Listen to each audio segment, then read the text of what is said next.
Sir सूरत हाल ये है कि जैसा मैंने आपको कहा कि डॉलर जो है वो 240 का है और सियासी पारा 440। सर क्या बनेगा हमारा? दोस्तों, पाकिस्तान की हालत इतनी खराब हो चुकी है कि लोगों की परचेसिंग पावर बिल्कुल खत्म हो चुकी है। डॉलर की कीमतें आसमान छू रही हैं और उधर पेट्रोल के दाम अलग बढ़े तो आम जनजीवन ध्वस्त हो चुका है। लेकिन सियासत का इन सब पर बिल्कुल भी ध्यान नहीं है। वो तो बस आपस में कुर्सी के लिए मर रहे हैं। नियाजी पंजाब में जीता, खुशी के मारे फूले नहीं समाया। उसको लगा कि एक बार फिर से सत्ता उसके हाथ में आ जाएगी, ख्वाब देखने लगा। लेकिन जरदारी के खेल ने सब पर पानी फेर दिया। ऊपर से चीन की गोद में खेल रहे पाकिस्तान को अब चीन भी दूध पिलाता नजर नहीं आता। IMF की शर्तों के सामने पाकिस्तान की टाई टाई फुस हो चुकी है और इसीलिए अमेरिका से फिर से कोशिश कर रहा है कि कहीं बात बन जाए। लेकिन अमेरिका भी दूध में पड़ी मक्खी की तरह पाकिस्तान को निकाल चुका है और भाव नहीं दे रहा। अब सुनने में ये आ रहा है कि पाकिस्तान के टुकड़े होना तय है और वो वक्त भी नजदीक ही है जब अलग अलग सूबों के अलग अलग प्रधानमंत्री एक दूसरे को गालियां देते नजर आएंगे। का जो डॉलर की वजह एक तो इसकी स्मगलिंग और पॉलिटिकल इंस्टेबिलिटी है। लोग भाग रहे हैं अपने असासे बेच बेच के और ये इसकी सूरत हाल चल रही है। इसमें जो सबसे ज्यादा लॉस है वो किस चीज का है? अदलिया पे लोगों का एतमाद खत्म हो चुका है, एस्टेब्लिशमेंट पे एतमाद खत्म हो चुका है, सियासत पे लोगों का एतमाद खत्म होता जा रहा है। तो इस और फॉरेन पॉलिसी तो बिल्कुल तबाह है, खराब है, उसके तो हालात कोई नहीं है। मलिक रियाज साहब के जहाज उड़ रहे हैं। आप फिर ये सोचेंगे एक प्रॉपर्टी डीलर के जब जहाज उड़े तो फिर उसमें उसके पीछे भी उस हर को इंटरेस्ट के बगैर तो नहीं करते। परवेज इलाही साहब जो है अगर देखा जाए तो वो गाड़ी पे भी आ सकते थे, ऐसी कोई बात नहीं, लेकिन एक जहाज का सहारा लिया गया। उसके बाद 3 अरब रुपए की बातें बनी गाला के अंदर चली। उसके बाद जो मैं देखना चाहता हूं और बिलावल भुट्टो साहब ने फरमाया कि एक दिन की न्यूट्रलिटी से आप 70 साल की जो चीजें वो साफ नहीं कर पाएंगे आप। दूसरा जो मुझे इसमें सबसे ज्यादा कामयाबी नजर आती है तो वो एजेंसियों की कामयाबी नजर आती है। वो इस तरीके से कि एजेंसियां सारा कुछ कर करा रही है, प्रोडिक्ट वो कर रही हैं। पॉलिटिकल इंजीनियरिंग जोरों पर है इस वक्त।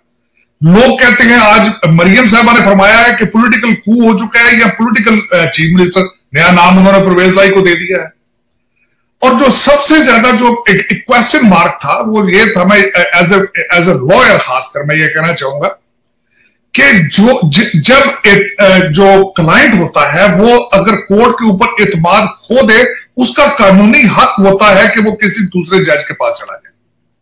अमेरिका के अंदर इसको कहा जाता है चेंज ऑफ वेन्यू। आप इसको रिटर्न अपील देते हैं कि मुझे इस कोर्ट से इंसाफ मिलने की गुंजाइश नहीं है, मुझे इस पे एतमाद नहीं है, एतबार नहीं है, तो उस जज के पास कोई इखलाकी या कानूनी जवाज नहीं रहता कि वो इंसिस्ट करे कि नहीं फैसला मैं नहीं करना है। ये एक कॉमन सेंस है लॉ की ये, लेकिन वो उस पे ये बिल्कुल यही 3 जज जो है और जज मिल ही नहीं रहे।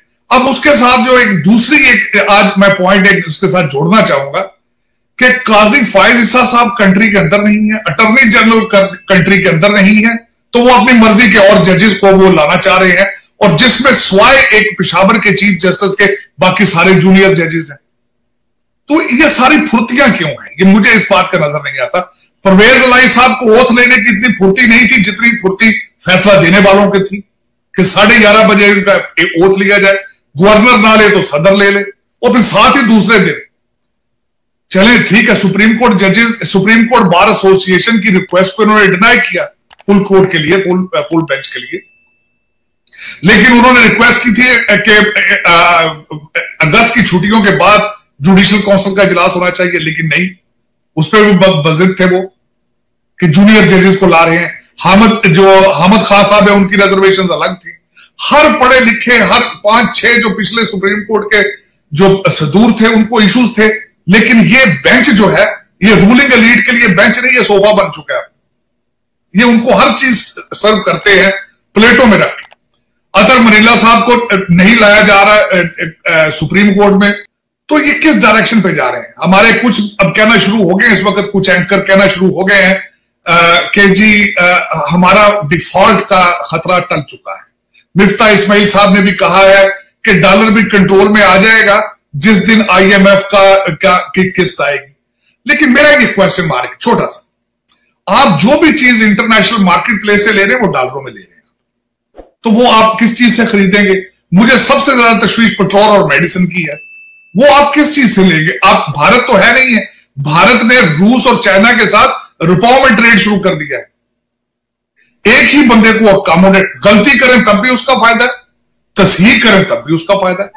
जिस तरफ से पकड़े तो वो रास्ता उसका हर जगह बनी गाला जा रहा है। तो असल में ये फिर एक पॉलिटिकल इंजीनियरिंग करने वाले और इमरान खान प्रोजेक्ट नंबर 2 है। आज बल्कि मौलाना फजलुर रहमान ने तो फिर कहा कि पेशावर की अटक से दूसरी तरफ से कुछ चीजें आ रही हैं, लेकिन इसमें नुकसान किसका है? नुकसान ये है कि आप अद्वियात किन चीजों से खरीदेंगे भाई? रुपयों से तो नहीं खरीदेंगे। भारत ने अपने देखें कितनी स्मार्ट गेम की है कि रशिया और चाइना के साथ ट्रेड वो रुपयों में कर रहे हैं।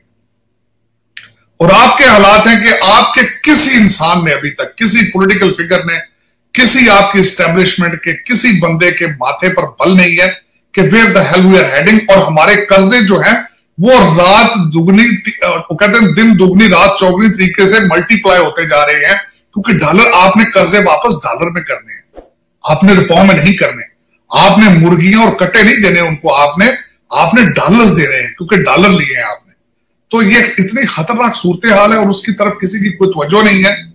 और जो पॉलिटिकल देखिए, इस वक्त आपको मैं हैरान होता रहता हूं कि पीटीआई ने एक कमेटी तश्कील दे दी है जो कि अब तैयारी कर रही है कि कौमी असम्बली के अंदर किस तरीके से अपनी अक्सरियत बढ़ानी। राना सनाउल्लाह को पंजाब में नहीं आने देंगे। और दूसरा, एक उनके लीडर ने यह भी बयान दिया है कि अगर मर्द का बच्चा है तो ये गवर्नर राज लगा के दिखाए। ऐसी अनसिविलाइज्ड बातें कर रहे हैं।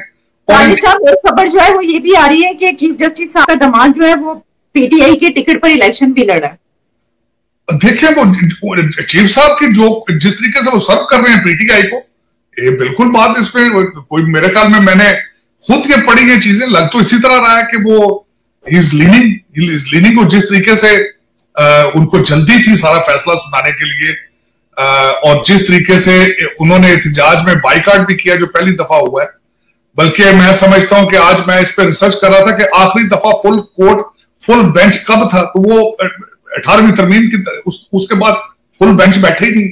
और जिस तरीके से जुडिशल काउंसिल का इजलास बुलाया गया है, फायज ईसा साहब जब भी मुल्क से बाहर जाते हैं इजलास बुला लेते हैं पीछे से। और अटॉर्नी जनरल साहब बीमार हैं, वो बीमार बेचारे, उन्होंने कहा जूम से मैं ज्वाइन करूंगा। देखिए फुर्तियां पता नहीं किस चीज पे। मैं बता रहा था ना आपको कि परवेज लाई साहब को इतनी जल्दी नहीं थी जितनी हमारे इस डिसीजन के अंदर आई है जल्दी, कि एक एक चीज उन्होंने कह दिया कि इतने बजे ओथ लिया जाए, इनको ये किस तरीके से अकोमोडेट किया जाए। तो लेकिन मेरे ख्याल में मेरा जो मशवरा होगा, जिस तरीके से नवाज शरीफ साहब भी कहते हैं, इनको रिजाइन कर देना चाहिए। हमारी करंट गवर्नमेंट को बिल्कुल निकल जाना चाहिए। ये अपना पॉलिटिकल लॉस कर रहे हैं। मैंने आपको पहले भी एक दफा कहा था कि शहबाज शरीफ साहब को चाहिए कि ताला लगा के चाबी 4 नंबर गेट के सामने फेंक कर लाहौर चले जाए, क्योंकि उनको लेवल प्लेइंग फील्ड नहीं मिल रहा इस वक्त। जो मैं एक और आखिरी बात इस पॉइंट पे मैं आलिया अर्ज करना चाहूंगा कि रिवेंज लेना शुरू कर दिया गया है, बदले लेने शुरू कर दिए गए हैं। मेरे कई जानने वाले जो है, जो आपके ब्यूरोक्रेसी का हिस्सा थे, उनके तबादले, उनको साइडलाइन लगाया जा रहा है, बल्कि ड्यूटियां लगा दी गई हैं कि बताएं कि पीटीआई के लोगों को किस तरीके से, क्योंकि उनके ऊपर जो हमारे मुफ्ती मौलाना इमरान नियाजी साहब हैं, उन्होंने कहा था कि हमने लिस्टें बना ली, तो लिस्टें इनके पास आज तक कभी किसी वजीर आजम ने कहा है कि हमने लिस्टें बना ली। तो ब्यूरोक्रेसी इस वक्त डर गई, ब्यूरोक्रेसी डर गई है। इस वक्त जो कुछ भी करेंगे शहबाज शरीफ साहब, ब्यूरोक्रेसी उनका साथ नहीं देगी और अपने आप को मजीद डैमेज करेंगे। इनको चाहिए कि निकल के बाहर जाके अपने वर्कर्स में चले जाएं और जाके ग्रास रूट लेवल पे अपनी पॉलिटिक्स जो बची है उसको बचाएं, चाबियां गेट नंबर 4 पर फेंकें और चले जाएं, क्योंकि सिस्टम जो है उनके साथ नहीं चल रहा इस वक्त। बिल्कुल सिर्फ सिस्टम देखें। इस वक्त जो बात कर रहे हैं ना आप, जो आपका, मैं इसके साथ मुआवजा ये करूंगा, आप कहते हैं कि चीफ साहब का जो दामाद है उन्होंने इलेक्शन लड़ा है, मैं इसको कंपेयर करूंगा। यहां पे डोनाल्ड ट्रंप साहब एक दफा कहते हैं, वो भी सियासतदान नहीं थे, उन्होंने जब कंपेयर शुरू की तो एक दफा उन्होंने स्टेटमेंट दी कि मैं नीचे उतर के 5th स्ट्रीट पर 2 बंदों को गोली मार दूं फिर भी मेरी रेटिंग को फर्क नहीं पड़ेगा। इस वक्त इमरान खान साहब जो मर्जी कर दें और पीटीआई के जो मर्जी कर दें, उनके जो मुरीद हैं वो मानने के लिए तैयार ही नहीं। वो कहते हैं कि हमारा जो मजहबी पेशरवा है वो गलती कर ही नहीं सकता। इस वक्त माइंड सेट ये है ये बहुत खतरनाक चीजें हैं, ये सियासत नहीं रही अभी, इसको खुद खान साहब कहते हैं खुद। बल्कि मैं एक और पॉइंट करना चाहूंगा, एक और पॉइंट ऐड करना चाहूंगा। खान साहब ने अगले दिन अपनी एक स्पीच में यह भी फरमा दिया है कि जो हमारे पीटीआई के मुनर्रफ लोग थे उन्होंने शिरक किया।